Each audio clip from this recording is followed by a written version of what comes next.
right, good morning everybody who is joining us on the line, and happy Labor Day, and welcome back to EX1905L2 Deep Connections, Submarine Canyons and Seamounts. So today, on this lovely day, we are diving on an unnamed minor canyon north of Kinland Canyon. We just crossed over into U.S. waters from Canadian waters yesterday, so we're back in the good old U.S. of A, and we can see in the camera feed right now we have just made bottom. Down to 50. I am Jeff O'Belts, your geology lead on this expedition, representing the Naval Research Lab. And I'm Megan Putz from the University of Hawaii, your biology lead. So as we've reached bottom, we're seeing a lot of different kinds of fish and other organisms swimming around in the water column. Those eel-like animals that you are seeing are in fact eels in the family Synaptobranchidae. There are also these small fish darting through the water. Those are likely myctophid fishes or lantern fishes. We also saw a number of krill floating around. Krill, if you remember, are those small shrimp-like creatures that baleen whales like to feed upon, along with all sorts of other different organisms. They are a wonderful snack. All right. Looks like we have a little bit of flow down here, so I'm going to take it out of auto XY. Try to gauge that. Megan, it also looks like we see a couple of the polychaete tubes that we saw a couple dives ago in shallow Canadian waters. Without zoom, I can't visually confirm, but they appear fairly similar to those that we were seeing a whole lot of the other day in about 400 And also, if meters. you have a second to discuss a bailout plan, they might, in fact, be those same polychaetes. They do look very, very similar. So when we get settled on bottom, good we might copy. take a Thank you look very at much, those. Mitch. Yeah, that would be interesting because this is about a 400 or 350 meter depth difference from where we were diving the Vizela sponge grounds, which is possibly in consideration for a rename of that dive site. We saw a whole ton of those on when bottom you're done with in about those items, 350 meters you water could depth. give So that's a overview pretty here. appreciable I depth suspect our difference, heading and is I've not where definitely we're learned headed. from you and from watching these dives so far so we are that heading depth is to a real the first-order southwest, control on the benthic 1.2. community. Okay, so we landed on the other side of this ridge now? So when we we first will landed, be we saw climbing lots up. of those. Yeah, but we're going to have to go downhill to do that?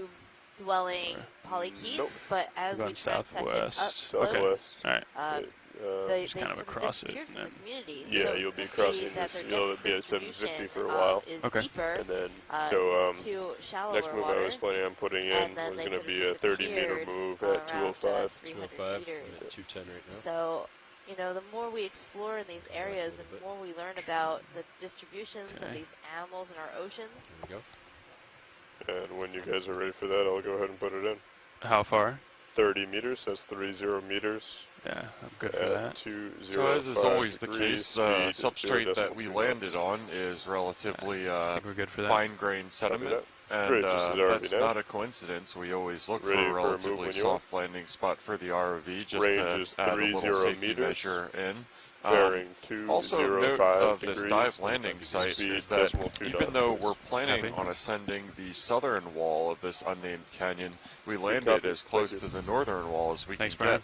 So we're making the transect all the way across the Thalweg, which is a German-derived word for the central axis of a canyon. So we can transect across the entire Thalweg of the canyon. And a Thalweg just means the deepest part of a canyon. And that's a word that applies both to rivers and canyons on land, and is also used for canyons in the submarine environment.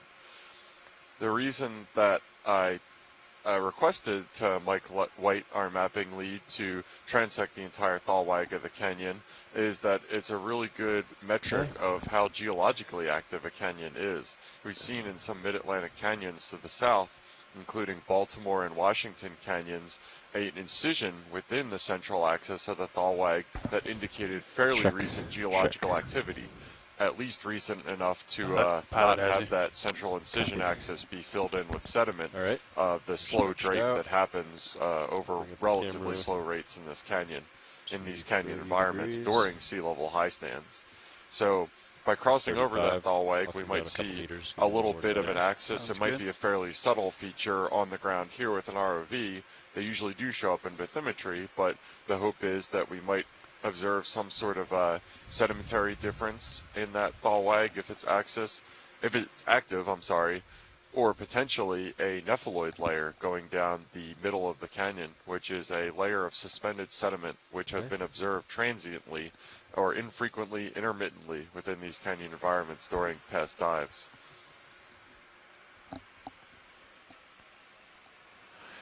Watch lead nav, or excuse me, pilot. Go ahead, pilot. Hey, we're all settled in here. Nav just got our first move in towards the waypoint, and got a little bit of current down here, but we're just gonna keep moving ahead, and you call out anything you might want to look at. So. Thanks. Sure. We kind of wanted to see what these white tubes are on the bottom. Okay, just dead ahead down here. Yeah, there's some right below us. They're just like long cylindrical tubes. Oh, okay. So not this clump of. But we do want to look at this clump of something, whatever that is. Hey, pilots, I'm just going to clear the USBL tracks. It's pretty. Okay. Yeah, so we're going to zoom in on this little clump of something or other on the seafloor, probably biologically related. And it looks to me, Megan, that this looks like it came from above based on that kind of meteor crater-like impact scour. Would you agree with that? It most certainly did. This is actually coral. So keep coming. The reason why we are still exploring here today is that previous explorations within or near this canyon area that we are exploring found Lophelia pertusa, which is a type of scleractinian coral or hard coral. And this looks like it is a piece of hard coral that made its way down slope and is providing some habitat for some small shrimps. Flat. Now you can see some of those eels that have been swimming around. Yeah, come a little wide.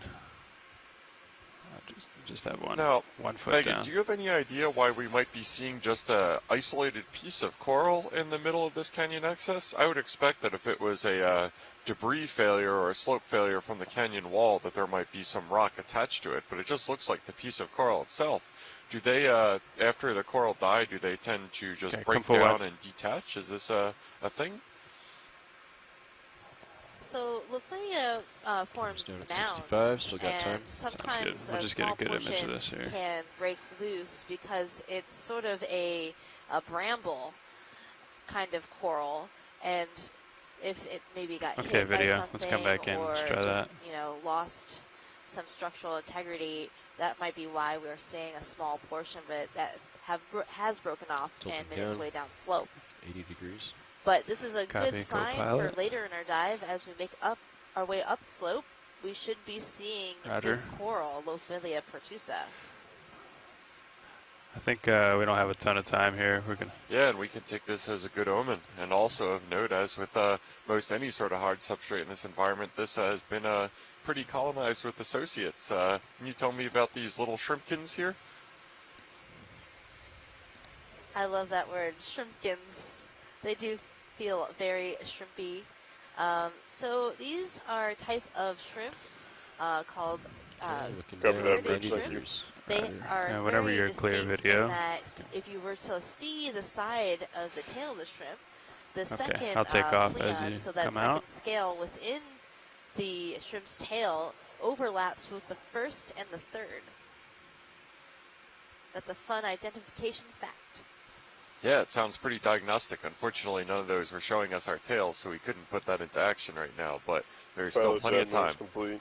We're relatively shallow today, so there shouldn't be too much of a swing. Fish sitting on bottom on the left-hand side. Yep. And there's another one of those he gets pushed out, we'll probably go ahead and get coral rocks good. up ahead in a scour, so another good sign. Yeah, it's interesting to see these intermittent coral falls here in the canyon floor. And we are, I believe, if we made landing close to our designated first waypoint, fairly close to the northern wall of this unnamed minor canyon, so it makes sense that we're seeing these coral falls probably off the northern wall, I would have to guess.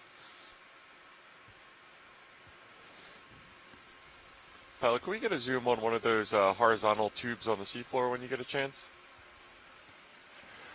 Yeah, affirmative. We'll get a view just stretching out before this next move, and then we'll zoom in on one of these. Great, thanks. You can go ahead and yeah, so we're going to, in a minute, get a zoom on one of these horizontal things you see on the seabed. Sure. Elsewhere, maybe on land, you might interpret these to be sticks or something like that. And a couple dives ago, if you're just joining us, we had seen similar features on the seabed, and they turned out to be polychaete worms that built these tubes around them for shelter. That's correct. And these, if it's the same species or the same general type, are scavengers and carnivores, as our expert Tina informed us in the chat room, which are fairly different from the polychaetes that we were seeing yesterday, which are adapted for filter feeding instead of scavenging. And sure enough, based on that iridescent color of the tube, it certainly does look like the same general type that we were seeing the other day in Canadian waters. Hopefully at some point we'll be able to see one with its body exposed, and then we can get a confirmation on that. Hey pilots, I'm just going to zoom out on HiPAC for a second. So as we zoom in, you can see through this very translucent paper tube that this worm has constructed for itself. And at the end, you can see some of its palps sticking out of the end of the tube. And they use those like antennae, feeling around their environment in order to sense prey. So if this worm were to start feeding on something, it would stick its head out and grab it with its mouth. Okay, we'll give it another second here. So polychaete worms are commonly known as bristle worms, and that's because they have these sort of bristle-like structures along their body called chaetae. Okay. If you're clear video. And they are indeed the same ones that we saw at the sponge ground site. Video.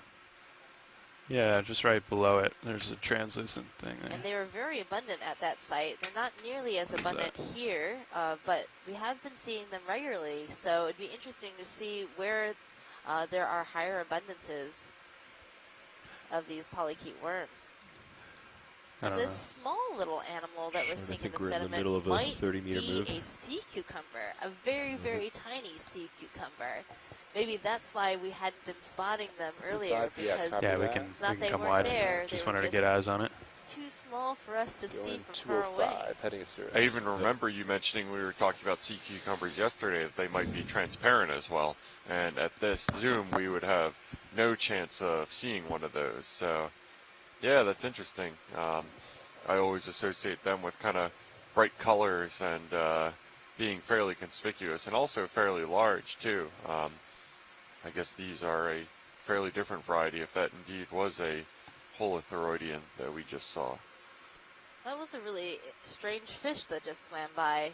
It looked like a rat tail with something that was attached to its tail, but I'm not sure what was going on there.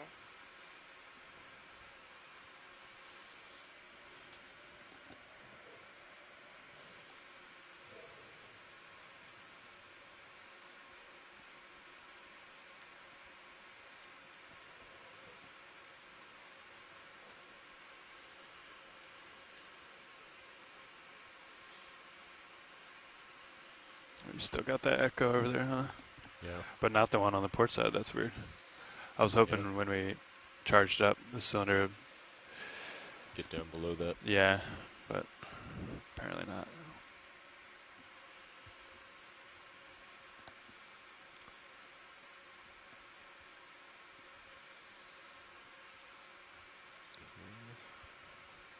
Looking down 6.5. Copy. Yeah, so we see a lot more of these eel-like creatures as we're transiting across the axis of this unnamed minor canyon. We're also seeing a pretty abundant amount of these coral we saw falls, it on both sides. Really interesting. You thought it was not. I haven't watched too many previous dives on this expedition, I just think it wasn't going down all the way. It really seems like the density of these is striking, and I'm wondering if this is just the typical recycling pattern of just follow him. The coral as it encrusts and builds up mounds and then sloughs off. All right, we might have to let him go. He's really moving. So we're seeing a lantern shark. So we saw some of those on yesterday's dive, and they're really pretty cool animals because they have photophores along their nose. And those photophores produce light. They have bioluminescence in them. Looks like there's which something is really up here. Interesting because they're using this light for some sort of mess with my sonar. I'm not really sure what. But that's I'd like to get it to a point where if this is coming up ahead of us, we can see it pretty clearly in the sonar. The genus Centrosissimus. Yeah, you know what I mean? Centrosissimus. Ah, here we go. Here's some rocks. All right, Team Geology is on the board on this dive so far. And this is what I would expect to see adjacent to canyon walls in areas where the walls are fairly steep outcrops that are exposed, which is favorable Ophelia ground. Whenever you get that kind of exposure, combination of currents, the rock failing under its own weight, possibly some bioturbation, will cause some mass failures, slope failures, debris flows that transports these blocks of consolidated sediment and rock down the canyon wall into the axis of the canyon. That'd be good. Yeah. And typically what will happen is either these cobbles will get covered by this fine-grained sediment over a long period of time, or possibly if the canyon experiences a relatively energetic flushing event, which might be related to a storm or something similar getting focused down the axis of the canyon, these Video, you want to come in on this smaller here? cobbles or something can get transported down canyon, and that might show up in multi-beam bathymetry as a scour or a depression in the middle of the canyon axis. So that's what I was kind of hoping to see when we were transiting the axis of this canyon, the Thawag of the canyon, on our way up the southern slope. And you'll notice that there's a lot more biology gathered around these large boulders. We're seeing a few red crabs that are angrily trying to wave us away. Okay, so video. This crab, you Whenever can see clear, the underside of it. Looks like it is yeah. a female crab because the tail that's tucked under is quite wide. And she'll use that to brood her eggs. More the current than anything. There's another type of crab, a squat lobster, hidden among this smaller boulder. Watch lead, anything in particular you want to take a close zoom in here? Pilot, can we zoom in on that smaller rock? There's a squat lobster underneath it. Yeah. Yep, got him.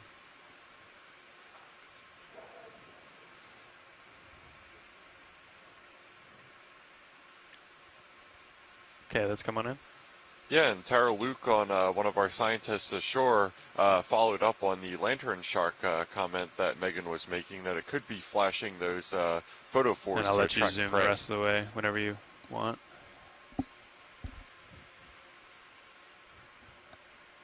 So as we zoom into this squat lobster, we can see that it's missing one of its arms, but don't worry, it will regrow that arm later. And this looks like it might be a munited type of squat lobster. It superficially appears pretty similar to the very perturbed one that we saw yesterday when we took a sample of a rock that contained a sponge on top of it and ended up taking its apartment with us back on top side. Shot, we can come out. Yes, they do like to hide underneath rocks. It's a safe place to be a squat lobster.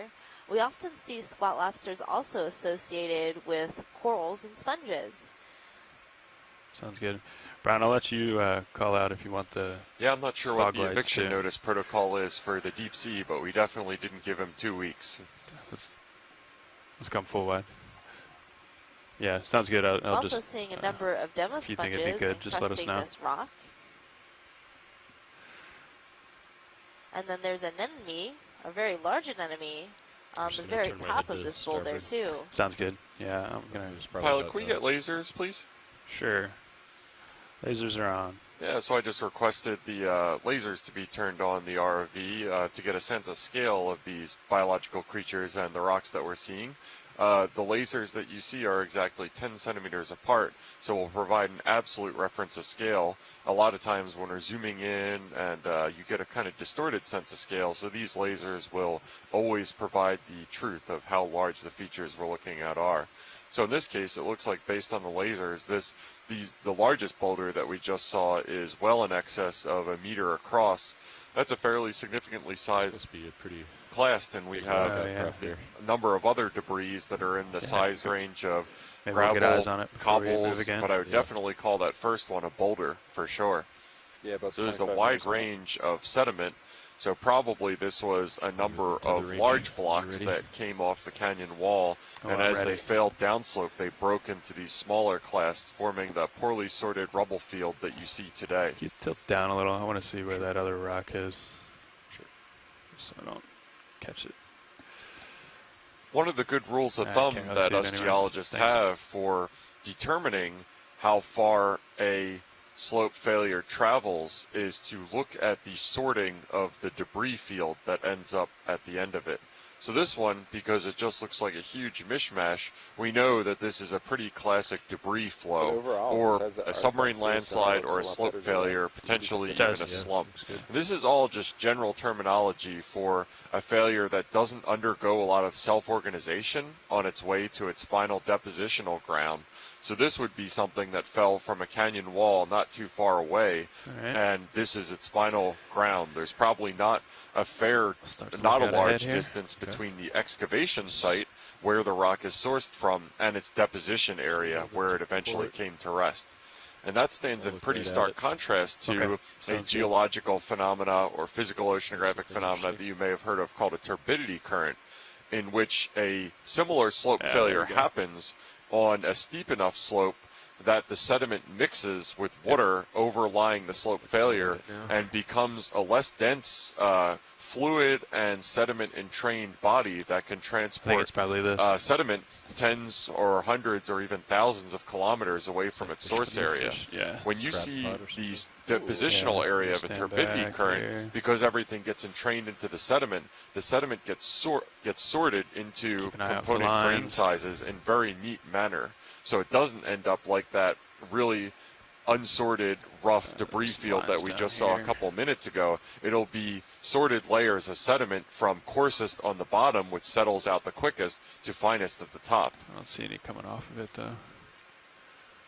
Video, can we get a partial zoom here? I just want to make sure there's no lines coming off. We're seeing larger boulders than we saw just previously. And then within maybe I'll just raise straight up. We're seeing a trap. That's smart. So this trap probably got stuck on this rock because whoever was fishing here didn't realize that there was a really large rock here. Okay, let's come wide, video. Watch, Lee, we're just going to raise up in the water column just straight up and make sure there's no lines going over these rock features here, and then we'll come back and acquire bottom. That sounds good, pilot.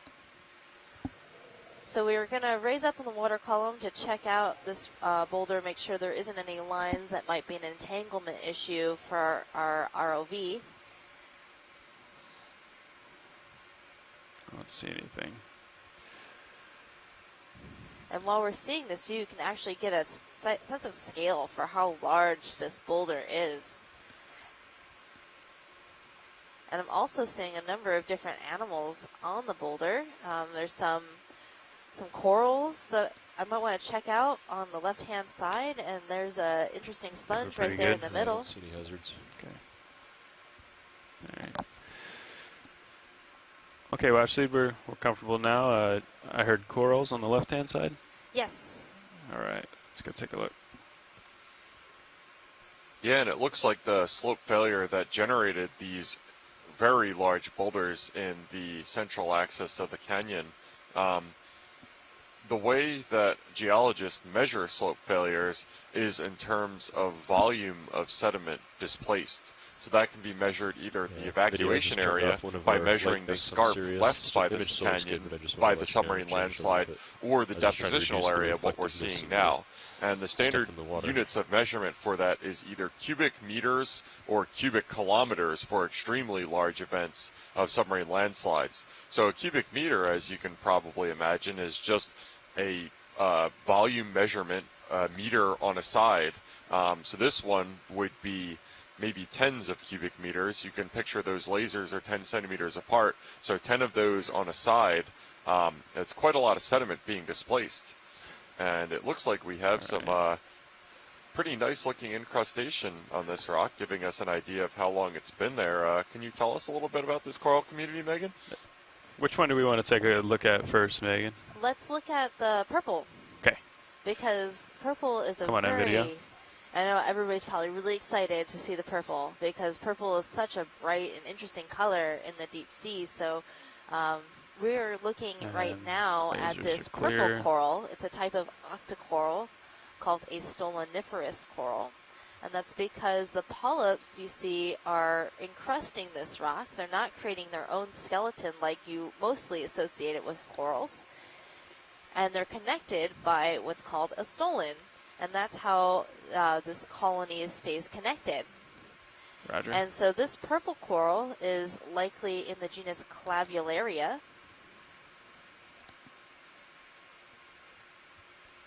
And you're also seeing a sort of a yellowish or white stoloniferous coral next to the purple. So I'm not sure if that's also Clavularia, or it could be a different species altogether.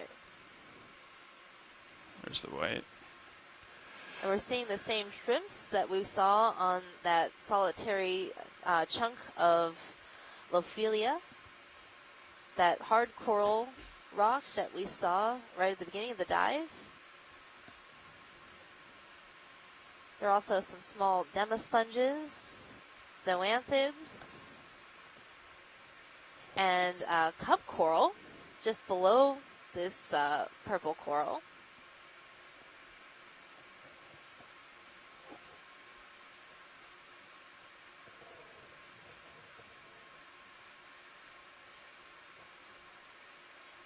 Roger.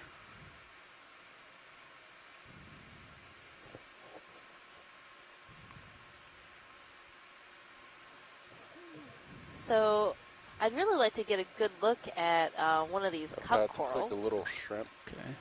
Made it into. Some of them look like they might jars. be dead, really? because we're not seeing any Video, tentacles sticking out clear. Let's come a little wide. between those plates Let's take a look in the at calyx. So the calyx is that main body of the cup coral.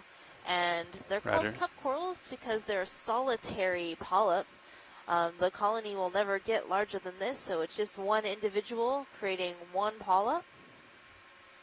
Or we could just skip that jar. And most often we see scleractinian corals or hard corals creating these large, dense colonies of many, many polyps. Okay, video, let's come on in on this one. I'll try to keep it steady here for you. We're going for the cup coral.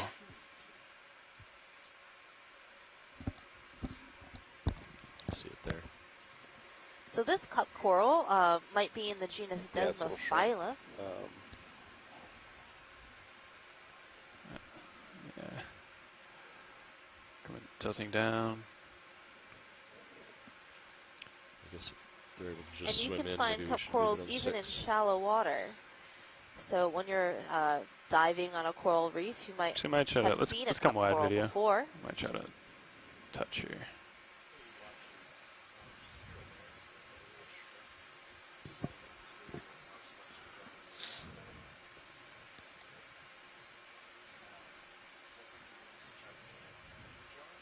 Yeah, let's just keep it.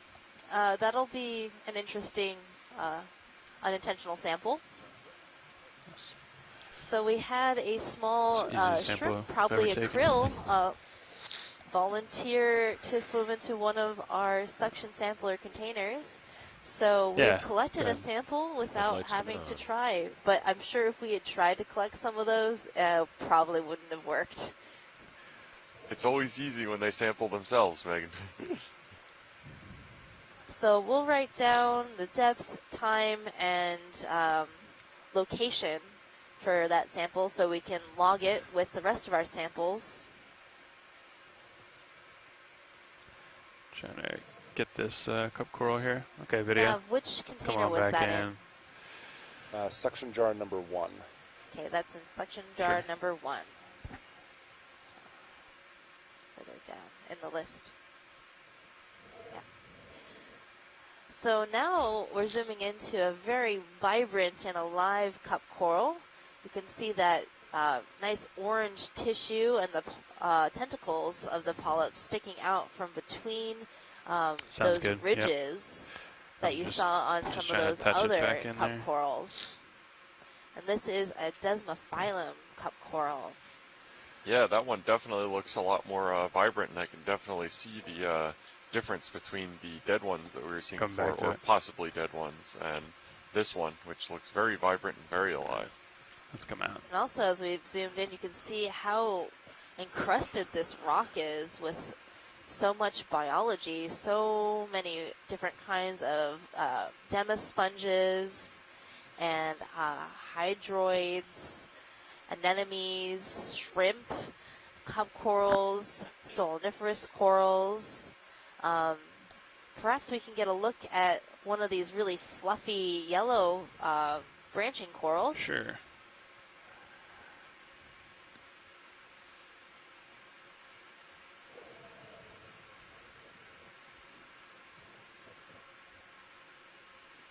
Yes, we can. Is this full wide? Okay. So we have 2 colonies here that look like they are the same species, and they also have a number of associates in the branches. I think some of the associates are going to be shrimp. The shrimp seem to find this area to be quite a nice place to live. As we get a buzz by one confirming that diagnosis. So the shrimp we're seeing in the branches of the coral and around on the rock are different than the ones that we're seeing in the water column. So a lot of the ones in the water column are either krill or surgested shrimps, and then the ones that are landed and hanging out in the branches of this coral are Caridian shrimps. Do you want to go anywhere in particular, Brian? Possibly Lebius. Okay. So this coral that we're looking at is a type of plexaurid coral. Sure. And this is different than the Acanthogorgia coral that we saw yesterday. And I'm thinking some of those smaller, bushier colonies are Acanthogorgia, and this is a plexaurid. And you can see at the top of this rock the polyps of this coral could fully retract next to the main axis of the branch. Might need to come left a little for the other. Whereas the Acanthogorgia can't fully retract those polyps. They're thinner, and the branch is thinner. So it could pull in the tentacles for safety, but not fully retract into safety near the main axis of the branch. Sounds good. Yeah, and it's also notable that this coral is on the very top of this boulder in the axis of the submarine channel. We can see the current moving by us right now at a fairly vigorous rate. I'm wondering if I might be able to get some first-hand measure of the current speed, maybe from the ROV pilots. But in any case, this definitely looks like a really good place for a filter feeder like the coral to be, is just constantly having this current wafted by. Ground fault is back, 187. So as we're zooming into this the shrimp, you can see its pleopods, which are those like modified swimming appendages underneath the tail, and they'll beat when you're clear here, to Brian. help that shrimp swim. Come out. And then you can also see the walking legs of the shrimp. I'd like to along move with its over to that heads. purple. Those are those pinching legs. One those over to the left. On the ends. See if we can get that with the black background. Copy. Yeah, and Pat's just thinking ahead.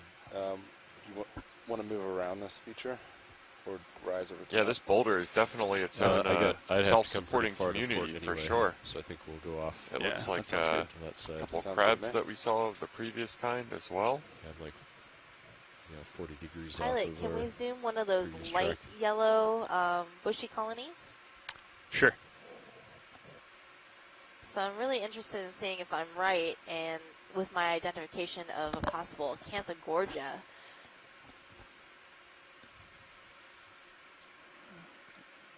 I'm going to try to hide from that current. There's just a lot here. Our dive track today is relatively short, so we do have the ability to take some time to really explore this boulder.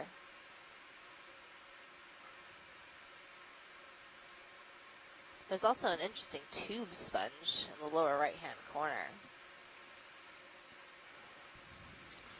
Yeah, and bear with us as we get set up for a zoom shot. As I mentioned before, the same thing that makes this boulder such prime real estate in the axis of the canyon is also making it a little bit challenging for the ROV to remain steady. There's a fair current moving through this, which obviously makes staying on position harder than it would if there was no current. So as I'm getting a closer look on this coral, I do believe it is an Acanthogorgia. Looks very similar to the same species that we saw during yesterday's dive. You can see those very skinny polyps. Co-pilot, could you tilt my definitely different than what we were looking at, that brighter yellow colony. But both of these corals are octocorals, which means that they have 8 tentacles. Thanks. And this is the kind that can't retract its polyps fully, is that correct? That's correct. So this one cannot fully retract its polyps. And you can see how densely packed those polyps are, so even if they were to try to retract, there would be nowhere to go. And it looks like, as with everything here, we have a couple associates. It looks like that red dot that we can see is maybe an amphipod, if I'm going to guess. Yeah, I think you're right. So those red dots that we're seeing are the eyes of the amphipod. Amphipods have pretty interesting eye structures. Not the best background. You can see decently well. Okay. The ones that live in the water column have even more interesting and large eyes that are specially modified for picking up light in the deep, dark areas of the water column.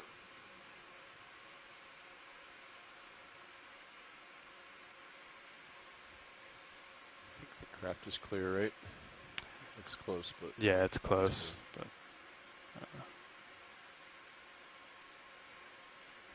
copy. Okay. Now, Megan, I want to pivot back to something that you mentioned earlier, is that the cup corals are the same species that you can see in shallow water at depths that humans can dive at.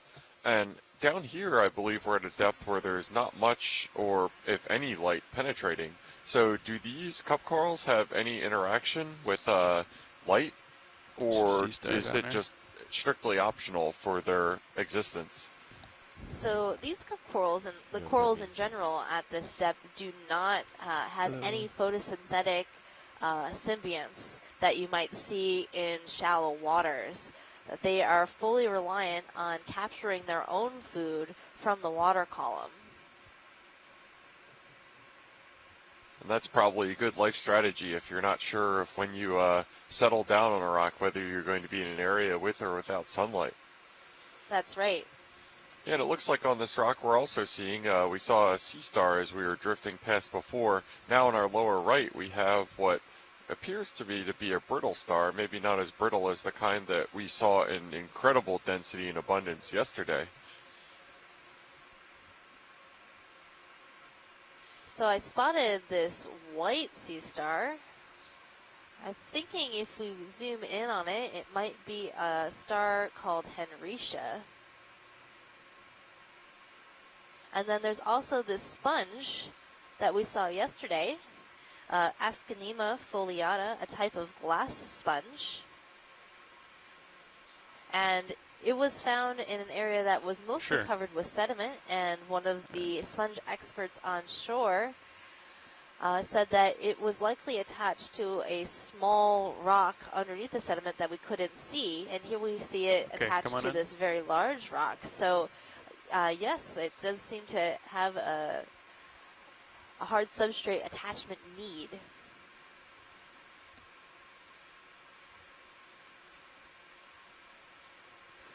I thought we were doing a 2-shot first.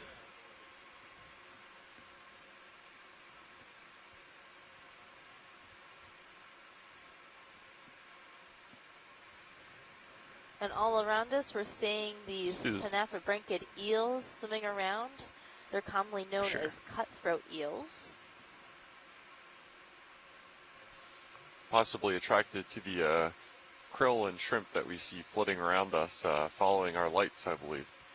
Co-pilot, could you cutthroat eels are one of the predators in this area. They are carnivores and will feed on anything that they can capture in the water column or on the benthos, so on the bottom. I don't really have a good view. I'd have to bring it up on the big screen.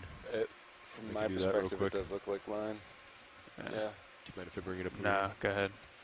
So we're getting a nice view of this Ascanema foliata. We'll just get these shots and get out of here. Yeah. And you can see where it gets its name, foliata, folds. Tilting. Yeah, it definitely has quite a number of osculum as compared to some of the simpler body plan glass sponges that we've seen elsewhere during this expedition, which had one or maybe two. An interesting note, if you happen to be watching the dive yesterday, is one of the sponge specimens that we collected had two separate bases composed of those threaded spicules, but the bells of the sponges, the top parts, the filtering organs, had fused together at some point in the sponge's lives. So it seems down there they became very close friends and were friends forevermore, and are now preserved in ethanol for perpetuity. Okay. And we're getting a zoom now on this sea star, as I've been corrected. I guess the brittle stars tend to have a lot narrower and slenderer arms. Yes, so brittle stars will have plates and usually some sort of spike along their arms with a central disc, and sea stars have a much more star-shaped, fleshy appearance. So that star that we were looking at is Henricia. Nothing's sticking with us, as we were zoomed in, you could see sort of this really interesting texture along the surface of this star. All right, Pats, you've been here that for is very apparent for this species and genus. Sounds good. What was our last bearing 2 moves ago? 2 moves ago 205? Was 205. Okay. I'll come back to that. Yeah, and as far as the apartment that everybody is hanging out on, that rock that we've been looking at for the past few minutes, one question that geologists frequently get is, how old is that rock? And unfortunately, that is one of the hardest questions for a geologist to answer. And it's an entire subset of geology as a field is chronology in terms of dating rock. So I can't give an absolute answer to that for these rock fields that we're seeing down there. But as always, there's context clues that we can use to get in the neighborhood. And one of them is the state of consolidation of the rocks that we're seeing. And I will hold off on that because it looks like we have a really fantastic sponge specimen coming into view now. So this sponge, I do believe, is the same Ascanema foliata sponge that we saw, but a much larger specimen of it. I might not be able to get quite there, huh? Can we get lasers, please, pilot? Lasers, aye.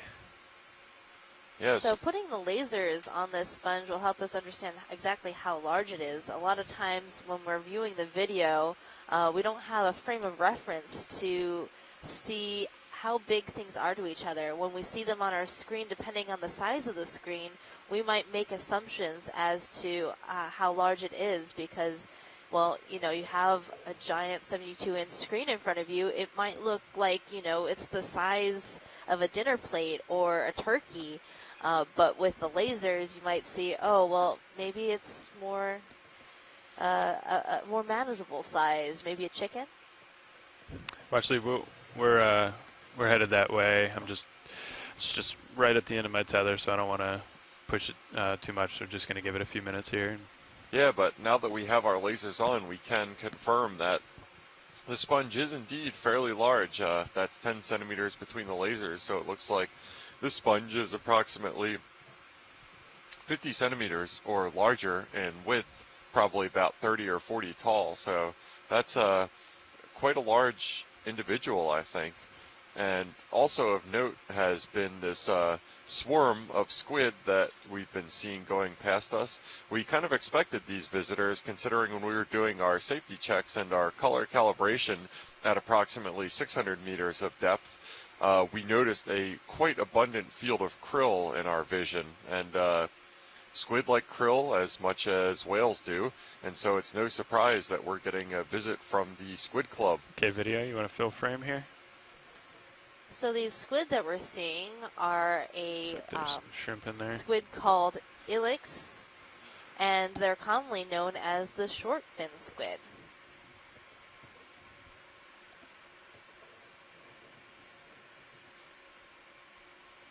And that's a squid photobomb. Those squid really do love the camera, absolutely. We even had one of them come back home with us the other day on the bottom of our ROV, so that was our first unintentional sample of the cruise. I think we're going to have our second one today, and the krill that apparently went into one of our suction canisters. So now you can really make out the really interesting folds and tubes of this glass sponge. And there are also a number of associated amphipods crawling around on the surface. What really stands out is the red eyes of these amphipods. Yeah, I'm just kind of walking around it. I have to imagine that this sponge's prime real estate in the access of this canyon, where it's fairly proud off the seafloor on this cobble, and also in a pretty vigorous current, helped it grow to this pretty impressive size. It seems to have a good place for a lot of food, and a lot of food being brought past it. The current that's probably active most of the time. It's good living for a sponge. Give a thrust up and down when you're done to clear it. And this rock that it's on seems to be relatively flat. So, thank you. And it's also at the bottom of a canyon. It's unlikely to move anywhere. So this sponge has probably been here for quite some time. Unless we throw a fault. We don't quite understand how fast or slow or time it takes it to grow a new sponge, but it's pretty obvious that they grow at slow rates.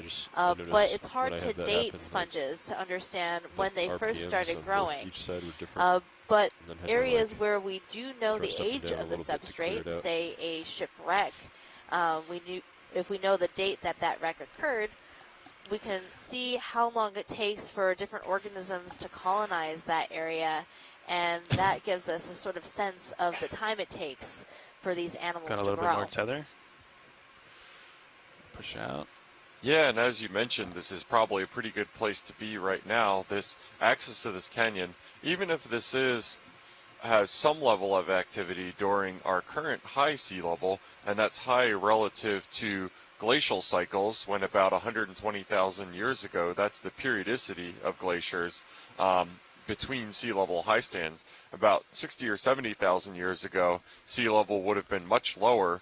Glaciers would have been much further south and closer to this canyon, and there would have been rivers cutting across what is currently the submerged continental shelf. Back then, it would have been more land extending from the continent, and the access of this submarine canyon probably would have been a lot more active in terms of sediment transport. So it might not have been a great place to be for a sponge back then, a really slow-growing sponge, because there were probably a fair amount of glacial outburst floods, or even just regular river floods, pumping into the channel of this river and flushing out this canyon axis from time to time.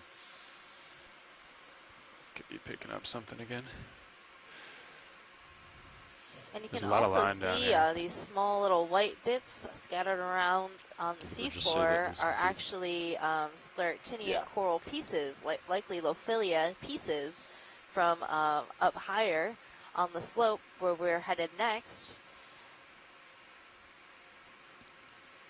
I'm kind of curious as to what that sort of gray thing on the left-hand side is.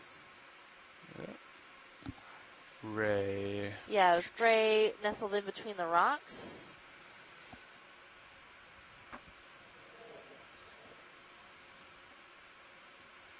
Yeah, that.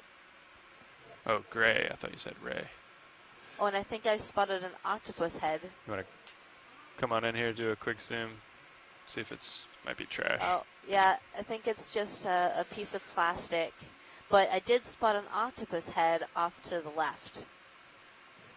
Yeah, we'll let that go. It's trash. Come wide. Yep, sure enough, looks like our first evidence of human habitation. I see that. During our dive yesterday, we were lucky enough to not be reminded of our propensity to litter the seafloor, but today, no such luck. Unsurprising, considering, again, the currents that are probably transporting stuff from the continental shelf, where most human activity is, down to this fairly deep part of the ocean. But let's not talk about that bummer for a bit. Let's focus on this very charismatic cephalopod that we see mounted here. And oh, I think this is that one of the little squids? Bobtail? Stand by for zoom. Okay, come on in.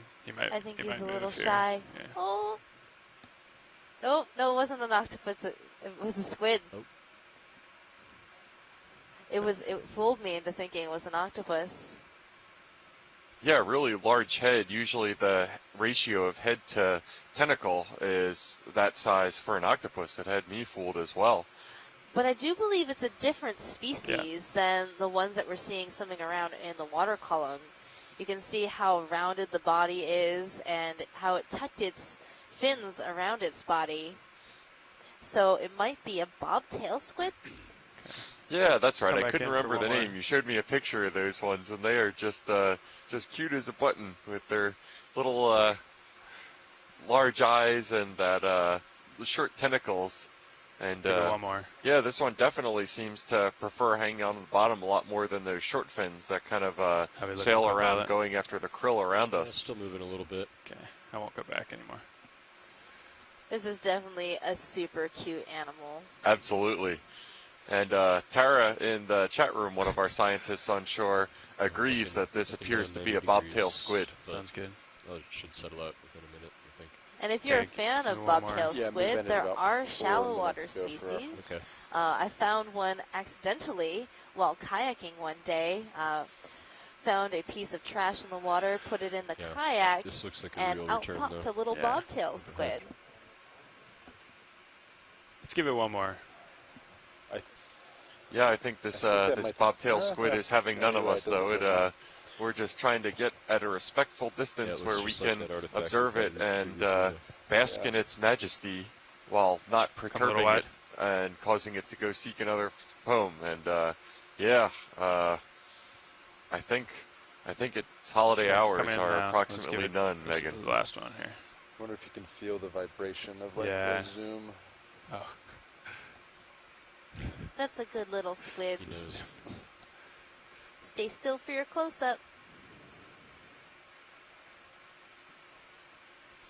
Yeah, that's a really nice view of its mantle pulsing. That's how they move. They pump water through that mantle and then jet it out so that they move backwards at pretty fast rates of speed, as you guys have probably noticed with the short fin squid blasting around in the water column around us during this dive. And you might notice how its color shifts and changes a bit. Okay, that's because there are little cells called chromatophores in its skin, and these chromatophores can open and expand, showing color and then contract and show just the natural white color of its skin.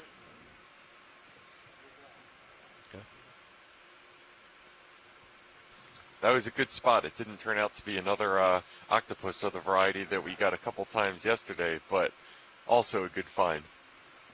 I think it's a better find because it's something different. Okay, stand by. Let's get a stable one here. All right. And you can see how large that eye is. They're definitely visual predators. And these are really small, if I recall. Can we get lasers, please, pilot? We hit it with lasers when we first saw it. I'll try to get it again here.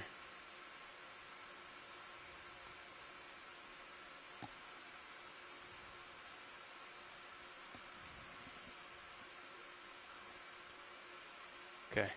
I think the squid realized that we're not going to cause it any harm. Yeah, can you turn lasers on for me? Sure. Thanks. Lasers on. All right. It might be, yeah.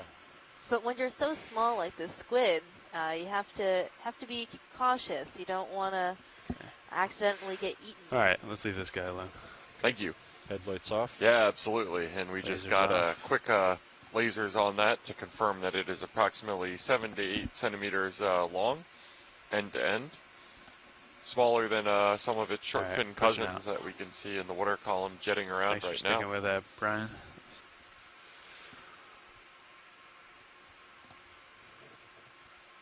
So I'm looking at 200. All right, let's go see what that return Glad our is. squid finally cooperated for its glamour shot.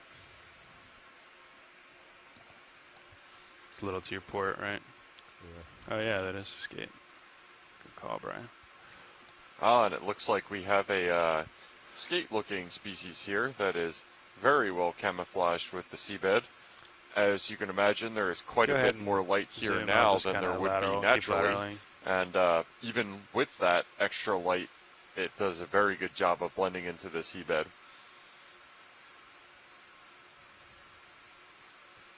It's definitely doing a good job blending in.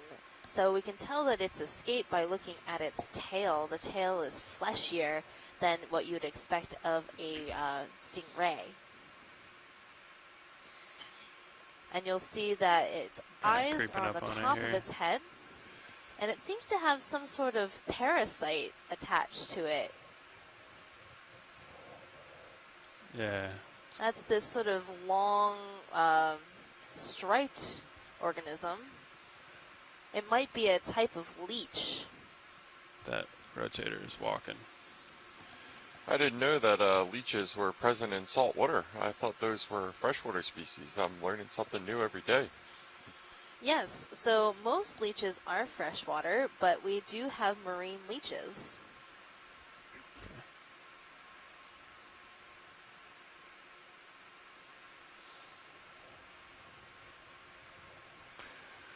All right. And now leeches have a sucker on the front and near the mouth, and then it has a second sucker on the back.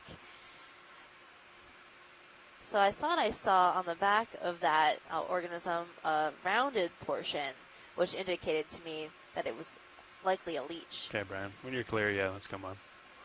Yeah, and we also have evidence of a couple gastropod shells that are right next to this.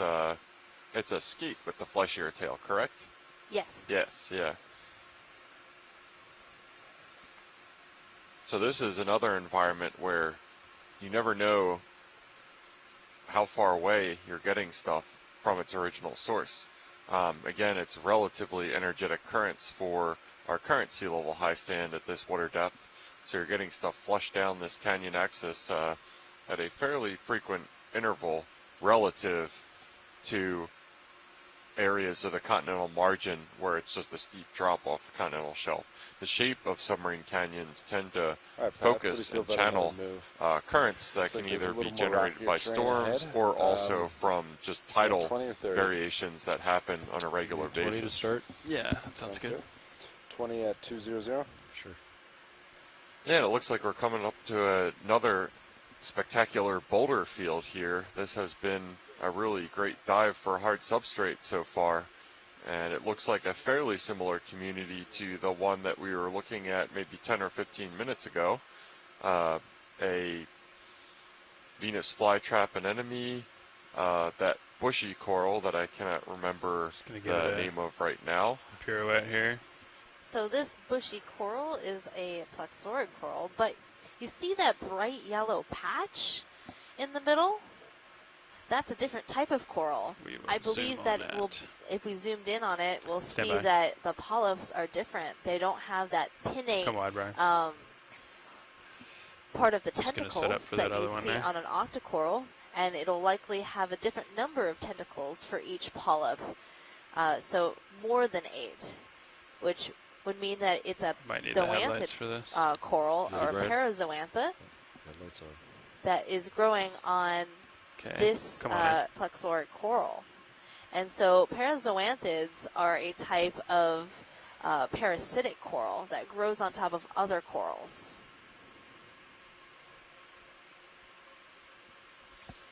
Yeah, that's fascinating. Okay, I'll let you direct, it certainly looks a little bushier, as you were saying.